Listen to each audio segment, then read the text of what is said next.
Hello everyone, मैं आपका trainer Atul Agarwal. आज मैं आपको एक्सप्लेन करूंगा यूनिट 1 के अंदर आपकी माइक्रोसॉफ्ट एक्सेल की एडवांस कमांड्स। क्लास स्टार्ट करने से पहले आज की क्लास के मैं आपको ऑब्जेक्टिव्स बताऊंगा। क्लास के अंदर आज जो टॉपिक हम कवर करेंगे एक्सेल के अंदर वो है use of conditional formatting. Conditional formatting क्या होती है? कंडीशनल फॉर्मेटिंग के under highlight values according to condition. Top values को मेरे को अगर कंडीशनल फॉर्मेटिंग से फाइंड आउट करना है या बॉटम वैल्यूज़ मुझे फाइंड आउट करनी है या जो मेरी वैल्यूज़ हैं उनको मुझे आइकन के अंदर कन्वर्ट करना है या जो मेरी वैल्यूज़ हैं उनके आगे मैं वैल्यूज़ के अकॉर्डिंग बार सेट करना चाहता हूँ, तो वो अंडर कंडीशनल फॉर्मेटिंग में आता है। फिर इसके बाद मैं आपको बताऊंगा रिमूव डुप्लीकेट। रिमूव डुप्लीकेट क्या होता है कि आपने कोई डाटा बनाया है और वो डाटा इतना बड़ा है और आपको ये लगता है कि कहीं मैंने कोई डाटा रिपीट ना कर दिया हो, तो आप रिमूव डुप्लीकेट कमांड की मदद से उसको रिमूव कर सकते हैं। इसके बाद अगर आप अपनी किसी शीट का लिंक, आपकी जैसे एक्सेल की शीट 1 है, शीट 2 है, शीट 3 है, आप शीट 1 के अंदर शीट 2 का लिंक बनाना चाहते हैं या एक्सेल की उस शीट के अंदर किसी वर्ड की फाइल का लिंक बनाना चाहते हैं या पावर पॉइंट की किसी फाइल का लिंक बनाना चाहते हैं या एक्सेल की किसी फाइल का लिंक बनाना चाहते हैं, तो वो कैसे बनेंगे? इसको प्रीवियस वर्जन में हाइपरलिंक कहते थे और जो करंट वर्जन है उसके अंदर हम उसे लिंक कहते हैं। इसके बाद अगर आपको रिपोर्ट जनरेट करनी हो कि आपको ग्राफ के द्वारा आपको कुछ बताना हो, तो किस तरीके से हम ग्राफ यूज़ करेंगे, तो कई सारे टाइप के ग्राफ हैं जिसमें मैं आपको लाइन चार्ट, पाई चार्ट और कॉलम चार्ट मैं आपको बताऊंगा। सबसे पहले मैं एक्सेल को स्टार्ट करूंगा। एक्सेल को स्टार्ट करने के लिए मैं यहाँ पे स्टार्ट बटन पे क्लिक करूंगा। यहाँ से मैं स्टार्ट बटन पे क्लिक करता हूँ तो विंडो से चलने वाले जितने भी ऐप्स होते हैं वो सारे के सारे अल्फ़ाबेटिकल ऑर्डर में सेट होते हैं। तो जो एक्सेल होता है वो ई से स्टार्ट होता है, ये आपको ई में नज़र आ जाएगा। आप यहाँ से क्लिक करके एक्सेल स्टार्ट कर सकते हैं या आप टाइप हियर टू सर्च में अगर आप यहाँ पे एक्सेल लिख देते हैं और एंटर प्रेस करते हैं तो आपका एक्सेल स्टार्ट हो जाता है। जब एक्सेल स्टार्ट होता है तो एक्सेल के में आपके सामने दो विंडो आती हैं। ये आपने बेसिक में किया हुआ है कि लेफ्ट साइड की जो विंडो होती है इसके अंदर सारी एग्जिस्टिंग फाइल या जो ओल्ड फाइल होती हैं वो आपको शो करता है, जिसे हम लेफ्ट पैनल कहते हैं। और जो राइट पैनल होता है उस राइट पैनल से आप ब्लैंक वर्कबुक खोल सकते हैं या कुछ ये रेडीमेड आपको पता है टेम्पलेट्स हैं, इन टेम्पलेट्स को यूज करके भी हम अपनी फाइल को बना सकते हैं। ये आपने प्रीवियस एक्सेल में सीखा हुआ है। तो यहाँ पे मैं अभी पहले ब्लैंक वर्कबुक पे क्लिक कर देता हूँ और यहाँ पे मैं अपनी फाइल को ओपन करता हूँ। और करने के बाद अब मुझे अपनी मान लो कि फाइल खोलनी है, अगर अगर मुझे अपनी फाइल ओपन करनी है तो फाइल ओपन करने के लिए, एग्जिस्टिंग फाइल ओपन करने के लिए आपको फाइल पे क्लिक करना है और फाइल पे क्लिक करने के बाद मैं ओपन पे जाऊँगा। ओपन पे क्लिक किया मैंने। मेरी जो फाइल है वो डेस्कटॉप के ऊपर है तो मैं यहाँ पे दिस पीसी पे डबल क्लिक करूंगा। दिस पीसी पे डबल क्लिक करते ही उसके अंदर जो जो फोल्डर्स हैं वो मुझे नजर आएंगे। तो डेस्कटॉप के ऊपर मेरी फाइल है, डेस्कटॉप पे जाऊंगा और डेस्कटॉप के अंदर मैंने एक फाइल बना रखी है एक्सेल डाटा। इस पे क्लिक करके मैं इसे ओपन करूंगा। ये डाटा मैंने ऑलरेडी रेडी किया हुआ है क्योंकि अगर मैं डाटा को रेडी नहीं करूंगा तो डाटा बनाने में ही सारा का सारा टाइम मेरा चला जाएगा। तो सबसे पहले मैं आपको बताता हूँ कंडीशनल फॉर्मेटिंग। कंडीशनल फॉर्मेटिंग जो होती है वो हमारे होम टैब के अंदर दिखती है। यहाँ पे दिख रहा है स्टाइल टैब के अंदर, ये टैब है हमारा होम टैब और ये स्टाइल हमारा ग्रुप है। तो स्टाइल ग्रुप के अंदर कंडीशनल फॉर्मेटिंग आपको नजर आएगी। देखिए आपको यहाँ पे जैसे आप क्लिक करते हैं इस मोर बटन पे तो इसके अंदर की जो कमांड्स हैं वो आपको शो हो रही हैं। तो जैसे कि आपने टोटल अमाउंट है, आपने टोटल अमाउंट को सिलेक्ट किया, यहाँ पे आपने इस वैल्यू को सिलेक्ट करी और यहाँ पे आप इस पे कंडीशनल फॉर्मेटिंग लगाना चाहते हैं। यहाँ पे मैंने इस पे क्लिक किया और यहाँ पे आपने कहा highlight cell value. Highlight cell value के अंदर बहुत सारे ऑप्शन है, greater than, less than, between, या आपने कहा मुझे टॉप 10 आइटम्स को हाईलाइट करना है तो आपने यहाँ पे इस पे क्लिक कर दिया टॉप 10 पे। तो टॉप 10 जो वैल्यू है वो हाईलाइट हो जाएंगे। आप इसका कलर चेंज कर सकते हैं। यहाँ से यहाँ पे आप क्लिक करेंगे, आपको ग्रीन कलर, येलो कलर या आप कस्टम कलर भी यूज कर सकते हैं। जैसे मैंने ग्रीन किया तो देखिए यहाँ पे सारा ग्रीन कलर आ गया। और अगर आपको कस्टम कलर करना है तो आप कस्टम फॉर्मेट पे जाएंगे और यहाँ पे आपके सामने विंडो ओपन हो जाएगी। ये बेसिक में आपने सीखा हुआ है, ये फ़ॉन्ट मेनू किस तरीके से हम सेल को फॉर्मेट करते हैं। यहाँ पे कलर पे जाएंगे, जो भी कलर आपको चाहिए वो आप ओके कर सकते हैं। तो देखिए यहाँ पे आपकी वो वैल्यू हाईलाइट हो जाएगी, जो भी आपको कलर यूज़ करना है। अब यहाँ पे हमने टॉप 10 किया, हम यहाँ पे बढ़ा भी सकते हैं कि टॉप 11, टॉप 12 भी कर सकते हैं, कम भी कर सकते हैं। ऐसा नहीं कि 10 दिया, मेरे को कहा टॉप 5 चाहिए तो मैं यहाँ से इसे रिड्यूस कर सकता हूँ। तो मैंने यहाँ पे इसे रिड्यूस कर दिया 5। तो देखिए 5 वैल्यूज़ को ये हाईलाइट करके दिखा रहा है कि मेरी टॉप जो 5 वैल्यूज़ है वो कौन कौन सी हैं। तो यहाँ पे कंडीशनल फॉर्मेटिंग में गया मैं, और यहाँ पे मैं टॉप बॉटम पे गया, और यहाँ पे मैंने अगर कहा बॉटम 10 आइटम्स पे क्लिक किया, तो बॉटम 10 की जगह मैंने कहा इसको मेरे को 9 पे हाईलाइट चाहिए, कलर मैंने इसको कहा कि रेड चाहिए, तो ये रेड टेक्स्ट हो गया।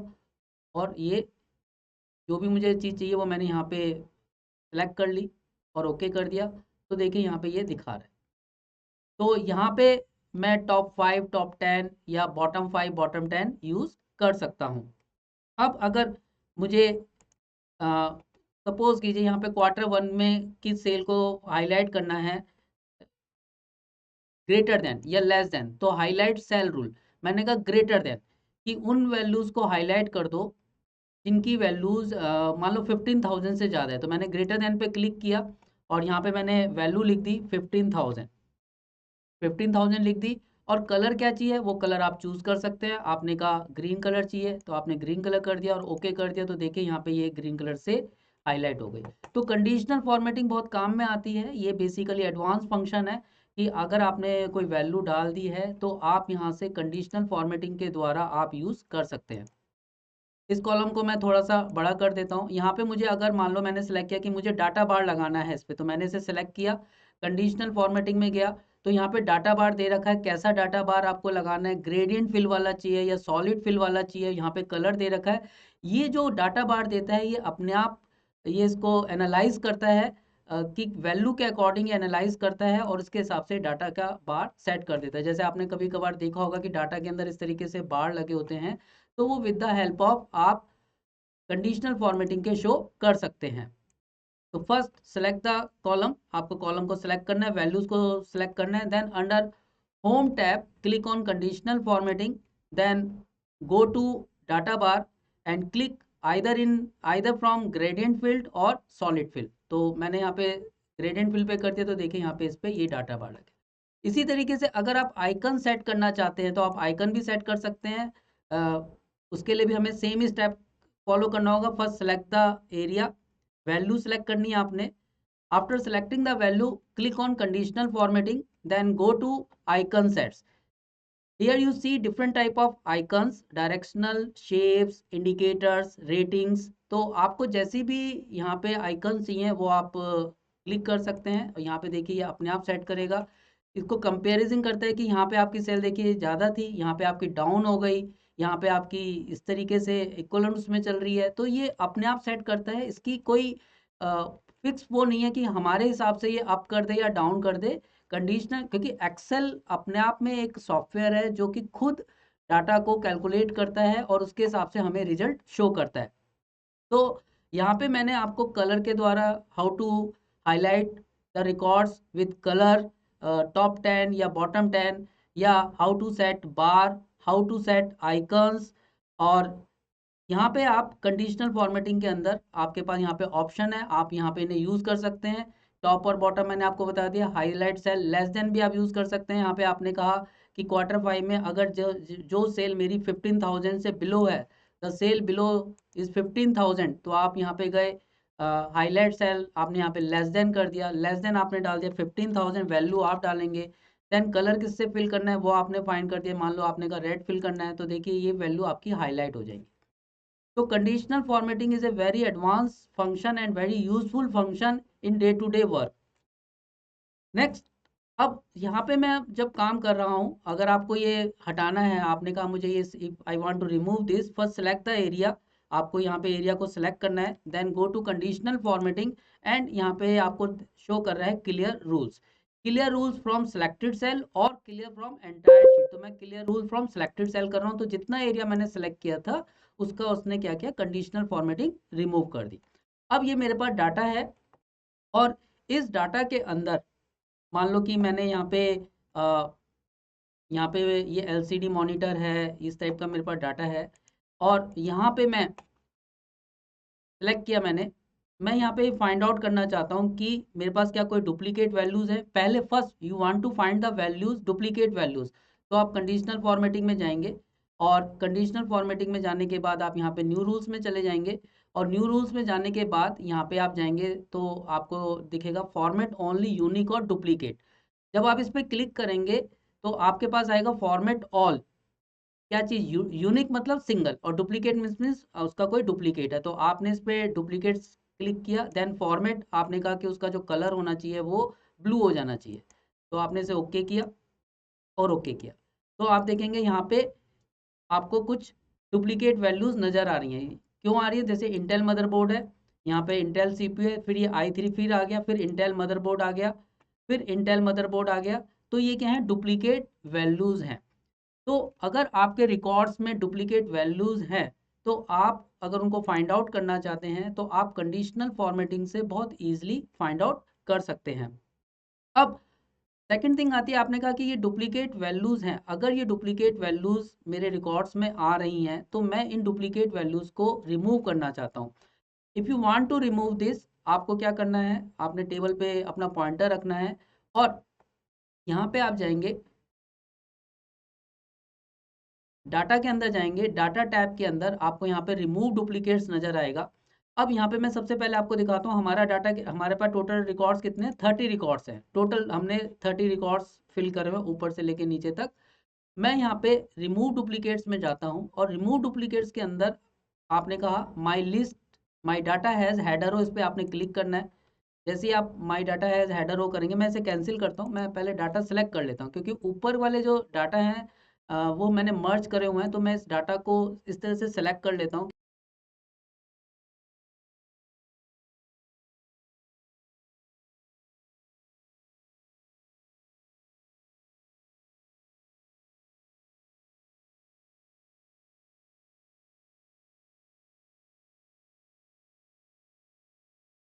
Data tools, under data tool इसमें से डुप्लीकेट वैल्यूज रिमूव करनी है, तो मैंने इसको सेलेक्ट किया। Then click on data first, then go to data tools, under data tools click on remove duplicates. और माई लिस्ट एज हेडर हो मैंने किया, तो देखिए यहाँ पे जो लिस्ट हेडिंग है वो सारी की सारी यहाँ पे शो हो रही है। अब यहाँ पे टिक क्यों है? ये टिक इसलिए है कि आप इन्हें कह रहे हैं रिमूव डुप्लीकेट। कब रिमूव करें? कि इफ एनी रिकॉर्ड्स आपको मिले जो कि प्रोडक्ट नेम जिसका सेम हो, Q1, Q2, Q3, Q4, ये सारी वैल्यू अगर पर्टिकुलर रिकॉर्ड की सेम हो, जैसे कि एलसीडी मॉनिटर है, एलसीडी मॉनिटर की Q1 टू Q6 की वैल्यू टोटल अमाउंट और सेम अगर नीचे यही वैल्यू और यही प्रोडक्ट नेम मुझे दोबारा मिल जाए तो वो इसे रिमूव कर दे। तो यहाँ पे मैंने कहा कि मुझे अगर सारे कॉलम में वैल्यू एक प्रोडक्ट की सेम होती है तो आप उसे रिमूव कीजिए, तो मैंने इसे ओके कर दिया। जब मैंने ओके किया तो उसने दिखाया कि 3 duplicates value found and remove, 20 unique value remains. देखिए यहाँ पे हमारे पहला रिकॉर्ड कहाँ तक था? 30 तक था, और जो डुप्लीकेट वैल्यू थी वो यहाँ से हट गई। आप इसे अंडो करना चाहते हैं, आपको पता है अंडो कैसे होता है? कंट्रोल जेड से। तो रिमूव डुप्लीकेट क्या काम करता है कि इसको पूरी की पूरी सेम वैल्यू मिली। देखिए कैसे सेम वैल्यू मिली, मैं यहाँ पे इसे सेलेक्ट कर रहा हूँ, यहाँ पे सारी वैल्यू आपको सेम नजर आ रही है। ये 27225, 27225, 16331, तो ये मेरे से डबल डबल टाइप हो गई। ये भी सेम वैल्यू है आपकी, यहाँ पे शो कर रहा है, ये दोनों की दोनों सेम वैल्यू आपको शो कर रहा है। और साथ ही साथ कौन सी कर रहा है? ये डुप्लीकेट का मतलब क्या होता है कि जैसे कि मान लो कि मेरा इंटेल मदरबोर्ड है और इंटेल मदरबोर्ड 3 टाइम्स और आ रखा है, तो 1 टाइम सिंगल रिकॉर्ड को रखेगा, बाकी उसके जो डुप्लीकेट रिकॉर्ड है उसको वो हटा देगा। तो अब इंटेल मदरबोर्ड यहाँ पे कितनी बार आ रहा है? 3 टाइम्स आ रहा है, तो 2 रिकॉर्ड तो ये हटाएगा। और फिर कौन सा रिकॉर्ड आ रहा है? ये आपका, आपका जो एक और रिकॉर्ड है वो आपका और रिमूव हो जाएगा। जो सिंगल रिकॉर्ड है वो रह जाएगा और जो उसके 2 डुप्लीकेट रिकॉर्ड्स हैं वो उसके यहाँ से रिमूव हो जाएंगे। तो रिमूव डुप्लीकेट रिकॉर्ड होता है कि अगर, अब यहाँ पे दूसरी कंडीशन आती है, आप कहते हैं कि मुझे तो केवल प्रोडक्ट नेम में से डुप्लीकेट वैल्यू हटानी है, Q1, Q2, Q3, Q4, Q5 या Q6 या टोटल अमाउंट में कुछ भी हो, लेकिन अगर प्रोडक्ट नेम में मेरा प्रोडक्ट रिपीट हो रहा है कोई, तो उसे रिमूव कर दो। तो जब वो रिमूव करेगा तो पूरा डाटा रिमूव करेगा उसके हर कॉलम का। तो यहाँ पे देखिए अभी मेरा डाटा कहाँ तक है? 30 तक। तो मैंने अपना पॉइंटर दोबारा से यहाँ पे इसको सेलेक्ट कर लेता हूँ क्योंकि हेडिंग हमें लेनी है। इसको मैंने सेलेक्ट किया। सेलेक्ट करने के बाद मैं रिमूव डुप्लीकेट्स में गया और रिमूव डुप्लीकेट्स में मैंने कहा कि नहीं, मुझे Q1, Q2, Q3, Q4 से कोई मतलब नहीं है, इसको मैं अनसेलेक्ट कर देता हूँ। ये सारे मैं अनसेलेक्ट कर देता हूँ। अगर मेरी वैल्यू केवल प्रोडक्ट नेम में अगर मुझे डुप्लीकेट वैल्यू मिले तो आप प्रोडक्ट को हटा दीजिए, तो मैंने इसे ओके कर दिया। तो देखिए यहाँ पे कितने 5 duplicate values found and remove, मतलब 5 का मतलब क्या हो गया कि जो ये 5 डुप्लीकेट हटाए उनके एक एक जो प्रोडक्ट है वो रख लिए, बाकी उनके जो डुप्लीकेट हैं उनको हटा दिया। अब देखिए मेरा रिकॉर्ड कितने रह गए, मेरे रिकॉर्ड 24 और एक ये रह गया 25, और यहाँ से 5 डुप्लीकेट रिकॉर्ड रिमूव हो गए। और अगर मुझे इसे अंडो करना है तो मैंने कंट्रोल जेड से इसे अंडो कर दिया। तो डुप्लीकेट होता है कि जब हमारा डाटा बहुत बड़ा होता है और उस डाटा में आपको लगता है कि जिसने डाटा एंटर करा है उसने हो सकता है कि कहीं रिकॉर्ड दोबारा से ना टाइप कर दिया हो, तो आप with the help of conditional formatting पहले फाइंड आउट कर सकते हैं। और कोई ज़रूरी नहीं है कि सबसे पहले आप कंडीशनल फॉर्मेटिंग के द्वारा ही डुप्लीकेट वैल्यू फाइंड कीजिए, आप डायरेक्ट भी रिमूव डुप्लीकेट यूज़ कर सकते हैं। तो अगर उसमें डाटा डुप्लीकेट मिलेगा तब आप उस कमांड को यूज़ करके हटा सकते हैं, लेकिन आपको ये बिल्कुल ध्यान देना है कि रिमूव डुप्लीकेट के अंदर आपको ये श्योर कर लेना है कि हाँ, जो मेरा डाटा डुप्लीकेट आ रहा है वो मेरा हटे, और आप उसे हटाना चाहते हो कि कभी-कभार एक ही नाम के कई सारे बंदे हो सकते हैं। तो हम क्या करते हैं, मल्टी कॉलम सिलेक्शन कर लेते हैं कि अब एक ही नाम है तो उसका father name most probably same नहीं हो सकता। आपने एक डाटा डाला हुआ है name, then father's name, then उसकी डेट ऑफ बर्थ। तो नेचुरली अगर मान लो कि मेरा कोई डाटा रिपीट हो रहा है, राम का नाम लिख दिया मैंने या मोहन लिख दिया या श्याम लिख दिया, और उसके फादर का नाम सो एक्स वाई जेड रख दिया, और अगले में भी फिर मैंने मोहन लिखा हुआ और एक्स वाई जेड लिख दिया और डेट ऑफ बर्थ भी सेम आ रही है, तो वो डुप्लीकेट डाटा काउंट करेगा और उसे रिमूव कर देगा। लेकिन अगर आपके केस में आपको लगता है कि नहीं जी एक ही नाम है, एक ही नाम के 3-4 नेम हो सकते हैं, उनके फादर नेम भी सेम हो सकते हैं, डेट ऑफ बर्थ भी सेम हो सकती है, तब आपको यहाँ पे प्रिकॉशन खुद लेना पड़ेगा। तो यहाँ पे हमने डाटा के अंदर एक ये रिमूव डुप्लीकेट सीखा कि किस तरीके से हम डाटा को रिमूव कर सकते हैं, और कंडीशनल फॉर्मेटिंग जो कि बहुत ही इंपॉर्टेंट है, ये मैंने आपको बताया कि कंडीशनल फॉर्मेटिंग से किस तरीके से मैं अपने डाटा के अंदर कलर फॉर्मेटिंग कर सकता हूँ, बार सेटिंग कर सकता हूँ, आइकन सेटिंग कर सकता हूँ। अब आपकी ये शीट बनी हुई है, जैसे कि मान लो कि क्लास 1 आपकी, वैसे मैंने नाम रखा हुआ है, इसके अंदर आप अपनी किसी एग्जिस्टिंग एक्सेल फाइल की या किसी शीट का लिंक डालना चाहते हैं, किसी भी फाइल का, तो हम लिंक कैसे क्रिएट, लिंक बहुत ही यूजफुल होता है कि इस शीट के ऊपर आप किसी डाटा का लिंक करना चाहते हैं, किसी फाइल का लिंक करना चाहते हैं, तो आप कर सकते हैं। उसके लिए हम जाएंगे यहाँ पे इंसर्ट में गए हम, और इंसर्ट में जाने के बाद आप यहाँ पे देखेंगे लिंक। इसका प्रीवियस वर्जन अगर आपका एक्सेल का होगा, एमएस ऑफिस का होगा, तो यहाँ पे आपको हाइपरलिंक नजर आएगा। हाइपरलिंक और लिंक बोथ आर सेम। देखिए नीचे इसमें लिखा हुआ है ऐड ए हाइपरलिंक, और इसकी शॉर्टकट कमांड दे रखी है कंट्रोल के, तो मैंने लिंक पे क्लिक किया। लिंक पे क्लिक करने के बाद आप यहाँ पे क्या किसका लिंक बनाना चाहते हैं, देखिए एग्जिस्टिंग फाइल आ गया यहाँ पे। आपकी फाइल कहाँ पे है, आप उस फाइल का नाम आप बताएंगे। मान लो आपने कहा कि मेरी ये वाली फाइल है, इस फाइल पे आपने क्लिक किया, और टेक्स्ट टू डिस्प्ले में आप यहाँ पे कुछ भी लिख सकते हैं। मान लो आपने कहा इंपॉर्टेंट डाटा, आपने केवल इसका नाम रख दिया इंपॉर्टेंट डाटा, और आप फाइल नेम भी छोड़ सकते हैं, जो आपका फाइल नेम है वो आप छोड़ सकते हैं। आपने यहाँ पे ओके किया, देखिए यहाँ पे इंपॉर्टेंट डाटा के नाम से आ गया, और क्या आ रहा है, click and hold to select this cell. आपने क्लिक करना है, और जैसे ही आप क्लिक करेंगे तो जो भी ये फाइल है, ये फाइल आपकी खुल जाएगी, लिंक बन गया। आप इसे हटाना चाहते हैं तो हटाने के लिए आपको कुछ नहीं करना, सिंपली जाके इसे डिलीट कर देना है। तो हमने इसको लिंक कैसे क्रिएट किया, इंसर्ट टैब के अंदर हम लिंक में गए, और लिंक में जाने के बाद आप किसी भी फाइल के साथ इसका लिंक बना सकते हैं। आपको अगर मान लो कि वर्ड की फाइल के साथ बनाना है, मान लो आपने कहा इस वर्ड की फाइल के साथ लिंक बन जाए, आप लिंक बना सकते हो, यही नाम आ जाएगा जो फाइल का नाम है। आपने कहा मुझे पावर पॉइंट की प्रेजेंटेशन के साथ लिंक बनाना है, तो आप पावर पॉइंट प्रेजेंटेशन के साथ लिंक बना सकते हैं। आपने कहा मुझे गूगल के साथ लिंक बनाना है, मान लो कि आपने कहा ये वाली फाइल मैंने बना रखी है, इस फाइल के साथ लिंक बनाना है, या जूम के साथ लिंक बनाना है, आपने जूम के साथ लिंक बनाना है, वो भी लिंक बन गया। अब जैसे ही मैं इस पर क्लिक करूंगा, क्लिक करते ही अपने आप एमएस वर्ड खुलेगा, और अपने आप ये फाइल भी ओपन हो जाएगी। देखिए अपने आप फाइल खुल गई। तो लिंक से क्या होता है कि आपका एक शॉर्टकट क्रिएट हो जाता है। आपने कहा प्रेजेंटेशन खोलनी है, आपको प्रेजेंटेशन देनी होती है किसी डाटा के साथ, आप उसे लिंक कर सकते हैं, या आपकी प्रेजेंटेशन ओपन हो जाएगी। आपने कहा जूम ओपन करना है, आपने क्लिक कर दिया तो देखिए जूम आपका ओपन हो जाएगा। यहाँ पे देखिए जूम ओपन हो गया।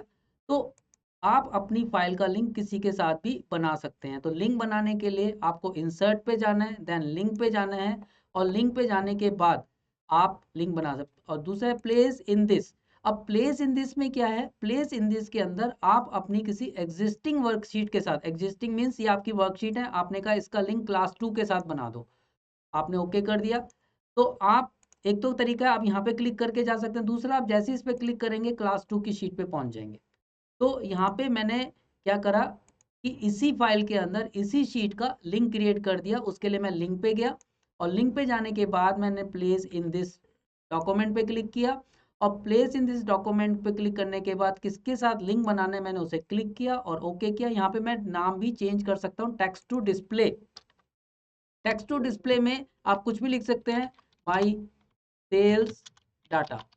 ओके कर दिया आपने, तो आपको यही शो करेगा, आपका शीट का नाम नहीं शो करेगा। जैसे आप इस पर क्लिक करोगे सीधा उस शीट के ऊपर ये ले जाएगा। तो यहाँ पे इस तरीके से मैं लिंक क्रिएट कर सकता हूँ। और अगर मुझे लिंक हटाना है तो आपको कुछ नहीं करना, सेल पॉइंटर को वहाँ पे लेके जाना है और सिंपली आपको इसे डिलीट कर देना है। तो इस तरीके से मैंने ये डाटा डिलीट कर दिया। नेक्स्ट आता है, मैं अगर चार्ट बनाना चाहता हूँ, मुझे अगर इस डाटा के ऊपर, मैंने इस डाटा को सिलेक्ट कर लिया, इसके ऊपर मुझे चार्ट बनाना है, तो मैंने इसको सिलेक्ट किया और सिलेक्ट करने के बाद मैं इंसर्ट टैब के अंदर जाऊंगा और इंसर्ट टैब में जाने के बाद यहाँ पे देखिए, यहाँ पे चार्ट दिखा रहा है ये। इसके अंदर आपको हर टाइप के चार्ट मिलेंगे, आप यहाँ पे क्लिक कर सकते हैं। आपने कहा पाई चार्ट चाहिए तो आपने यहाँ पे पाई चार्ट पे क्लिक कर दिया, पाई चार्ट में आपको कैसा चाहिए आपने उसे क्लिक कर दिया। तो देखिए आपका ये पाई चार्ट बन गया। यहाँ पे आप इसे मूव कर सकते हैं कहीं पे भी, यहाँ पे आपने इसको मूव किया नीचे, आपका ये चार्ट तैयार हो गया। आपने जो वैल्यू दी थी उस वैल्यू के ऊपर ये पूरा का पूरा आपका चार्ट रेडी हो गया। तो अगर आपको चार्ट की नॉलेज है, मींस इकोनॉमिक्स के अंदर थोड़ा बहुत स्टैट्स की नॉलेज है, तो आप इस चार्ट को इजीली अपनी प्रेजेंटेशन में या अपने सीनियर को डिफाइन कर सकते हैं। तो कई सारे टाइप के चार्ट होते हैं एक्सेल के अंदर। हम इंसर्ट पे गए और इंसर्ट में जाने के बाद अगर मैं यहाँ पे मोर बटन पे, इसे हम मोर बटन कहते हैं, आपको पता ही है, तो यहाँ पे मैंने क्लिक किया। क्लिक करने के बाद यहाँ पे सारे के सारे चार्ट दिखा रहा है, ऑल चार्ट्स, रिकमेंडेड चार्ट, तो मैं ऑल चार्ट पे गया। ऑल चार्ट के अंदर अगर मुझे मान लो कॉलम चार्ट चाहिए तो मैंने कॉलम चार्ट कैसा चाहिए, मैंने कहा मुझे ये वाला चार्ट चाहिए और मैंने इसको ओके किया। और जैसे ही ओके किया तो देखिए यहाँ पे ये आ गया सारा का सारा मेरा चार्ट। यहाँ पे आप चार्ट को मूव कर सकते हैं। यहाँ पे मैंने चार्ट को यहाँ पे लेके आ गया, शीट को थोड़ा आगे बढ़ाया मैंने। और यहाँ पे आप चार्ट टाइटल यहीं पे लिख सकते हैं। यहाँ पे आपने कहा कि XYZ कंपनी, जो भी है आपने लिखना है, XYZ कंपनीज सेल्स रिकॉर्ड।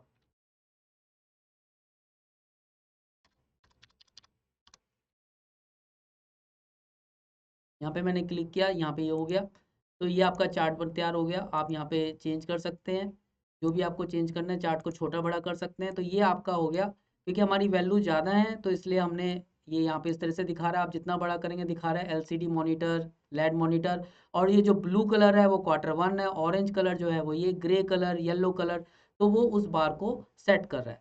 अगर आपको लिमिटेड एरिया का चार्ट बनाना है तो आपने, सपोज कीजिए आपने कहा मुझे तो केवल इतना चार्ट बनाना है, तो आपने इसको सेलेक्ट किया और आप यहाँ पे इंसर्ट में गए और आपने यहाँ पे चार्ट पे क्लिक किया। यहाँ से भी आप क्लिक कर सकते हैं, यहाँ पे आपने चार्ट क्लिक किया, आपने कहा बार चार्ट सेट करना है। तो देखिए जितनी वैल्यूज मैंने सेट करी थी, यहाँ पे तीन ही वो आ रहे हैं, तीन ही क्वार्टर आ रहे हैं, Q1, Q2, Q3।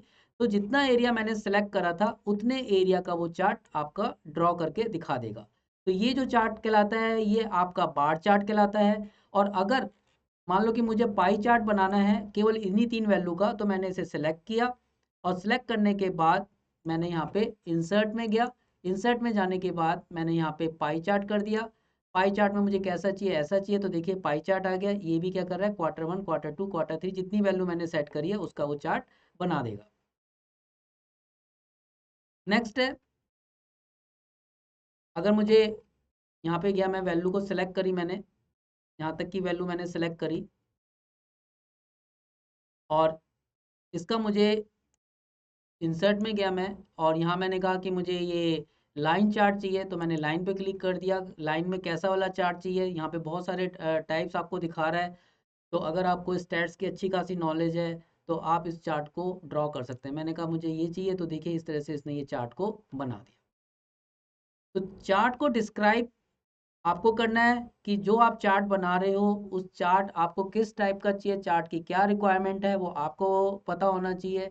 चार्ट कैसे बनता है वो मैं आपको बता सकता हूँ कि चार्ट कैसे बन सकता है। हमारे सामने जो वैल्यूज दे रखी हैं उन वैल्यूज के हिसाब से हम किस तरीके से चार्ट को ड्रॉ कर सकते हैं। नेक्स्ट आगे बढ़ते हैं हम।